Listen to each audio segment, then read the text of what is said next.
हम सब इकट्ठे हो जाएं और दिल्ली को एक्सप्लेन करें। नेशनल कॉन्फ्रेंस वाले कहते हैं हमारे पास 5 साल, देखिए स्टेटहुड हमारा हक है, मैं नहीं कहता हूँ कि हक है। अगर स्टेटहुड जो है बहाल होता है तो उसके बाद असेंबलियां जो है डिसॉल्व हो जाएंगी, इलेक्शन नहीं होंगे। दिल्ली का वादा ही पूरी है। अस्सलाम वालेकुम नाज़रीन, आप देख रहे हैं कश्मीर न्यूज सर्विस और मैं हूं नदीम ख्वाजा। इस वक्त जो शख्सियात मेरे साथ मौजूद हैं किसी तारुफ की मोहताज नहीं है। मैं बात कर रहा हूं अपनी पार्टी के प्रेसिडेंट सैयद मोहम्मद अल्ताफ बुखारी साहब की। इन्होंने जो है आज उड़ी का दौरा किया, इस हवाले से भी जानेंगे।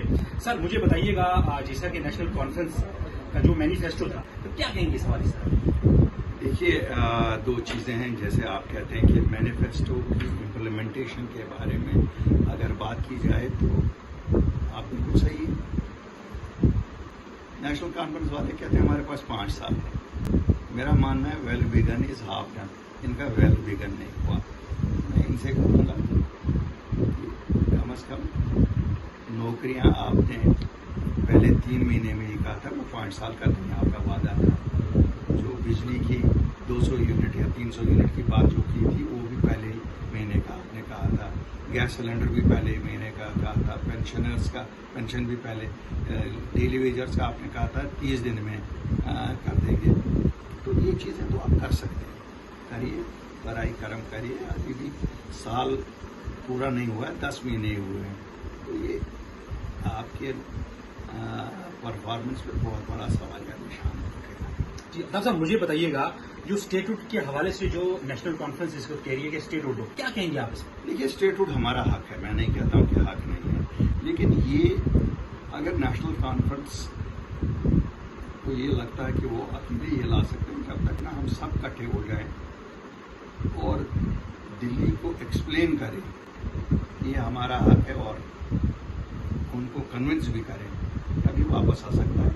वरना दिल्ली का वादा ही पूरी रहेगा। ऐसे काफ़ी वादे दिल्ली ने किए हैं पार्लियामेंट में। एक वजीर आजम हिंद था जिसने कहा था प्लेबिसिट कराएंगे, क्या हुआ आज तक? जब मैंने 2020 में ये कहा था, जब जमात बनी तो मुझे कहा गया था ये उनको बेल आउट कर रहा है, इनको तो देना ही है। क्या दिया? अब ये भी देख रहे हैं।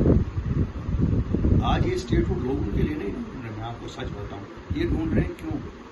इनको प्रॉब्लम है 50 MLA में मिनिस्टर किसको बनाएं किसको नहीं बनाएं। इनको लगता है शायद स्टेटहुड से रास्ता मिलेगा, 3 की जगह और 5 बनेंगे, फिर हो जाएंगे 8 नए बनेंगे, 5 हैं तो 13-14 हो जाएंगे। इनको उस चीज़ की मजबूरी है। इनको मजबूरी है हम जैसे लोगों की पिटाई कर रहे हैं जो इनके पॉलिटिकल अपोनेंट्स हैं।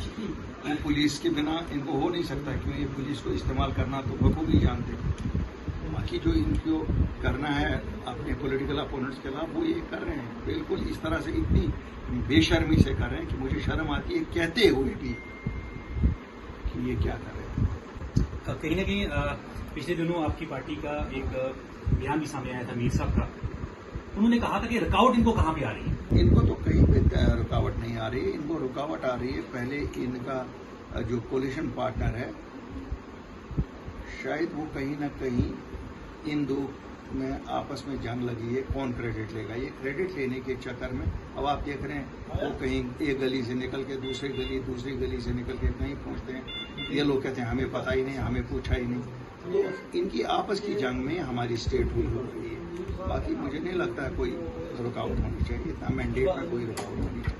बुखारी साहब, मुझे बताइएगा कहीं एक ये भी क्या आसानियां लगाई जा रही है कि अगर स्टेटहुड जो है बहाल होता है तो उसके बाद असेंबलियां जो है डिसॉल्व हो जाएंगी, इलेक्शन नहीं होंगे। इस हवाले से आप क्या कहेंगे? देखिए, मुझे नहीं लगता है ऐसा कोई होने वाला है, ऐसा कोई होने वाला है जैसा इनको लगता है। ये तो गवर्नमेंट ऑफ इंडिया तक है, वो क्या करेगी, डिसॉल्व करके करेगी, नहीं डिसॉल्व करेगी। ये तो कोई भी बिल उन्होंने लाना है, बिल में जो वो रखेंगे वो ऐसे होगा। और मुझे लगता नहीं है इनको 5 साल का मैंडेट है, क्यों इनको निकालना चाहना चाहिए? इनको निकाला नहीं जाना चाहिए और मुझे नहीं लगता इनको उससे डरना चाहिए कि हमें मत निकालेंगे।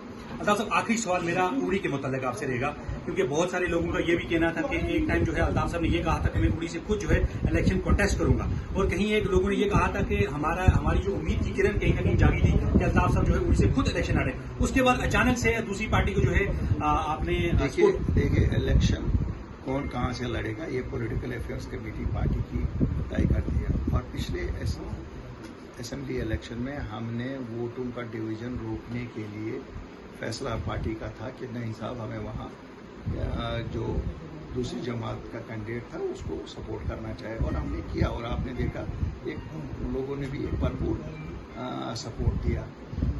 آگے جو پارٹی ڈیسائیڈ کرے گی، ابھی کافی ٹائم ہے، لیکن میں نے اوڑی والوں سے ہمیشہ کہا ہے میں آپ کی خدمت کروں گا اور وہ کرتا ہی رہوں گا۔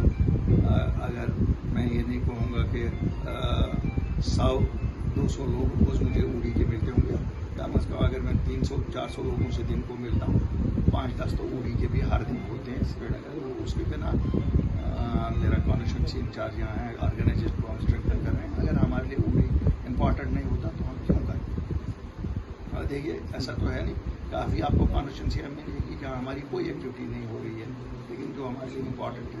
اور آج جب ہم نے یہ آؤٹ ریچ کانسٹیچوئنسیوں سے شروع کیا، ڈسٹرکٹ کنونشنس کے بعد، تو اوڑی سے ہی شروع کیا۔ آپ یہ دیکھتے ہیں کہ اس کی امپورٹنس ہے ہمارے لیے، کیونکہ یہ بارڈر علاقہ ہے، ہمارے اپنے لوگ ہیں، میں ہی اسی مٹی سے جنم لیا ہوں۔